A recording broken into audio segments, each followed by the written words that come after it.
इन सबसे पहले अफसोसनाक खबर से आगाज करते हैं। गिलगित में कोहिस्तान पटन के मकाम पर बस लैंड स्लाइडिंग की जद में आ गई।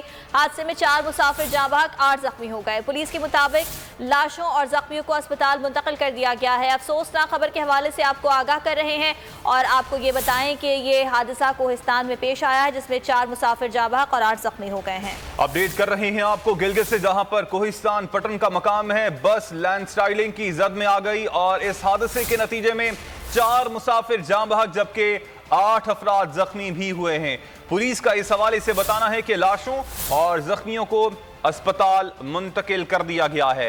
ये आप मनाज़िर भी टेलीविजन स्क्रीन पर देख सकते हैं और ये उन अफराद के नाम हैं जो कि इस बस में सवार थे। अपडेट कर रही हैं आपको गिलगित से, जहां पर कोहिस्तान पटन के मकाम पर बस लैंड स्लाइडिंग की जद में आ गई। और अब कुछ बात कर लेते हैं मौसम की। तो मुल्क भर में मानसून का तूफानी स्पेल जारी है। लकी मरवत में मूसलाधार बारिश के बाइस मदरसे की छत गिर गई। छत गिरने से एक तालिब इल्म जाँ बहक, 6 जख्मी हो गए।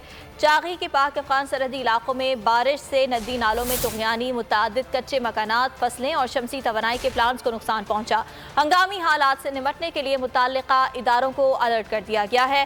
खारियां में भी बादल जमकर बरसे। मूसलाधार बारिशों की वजह से गलियां नदी नालों में तब्दील हो गईं। इस्लामाबाद, रावलपिंडी और चिन्योट में भी बादलों ने जल थलेग कर दिया। कराची के मुतादिद इलाकों में हल्की बारिश, मौसम खुशगवार हो गया।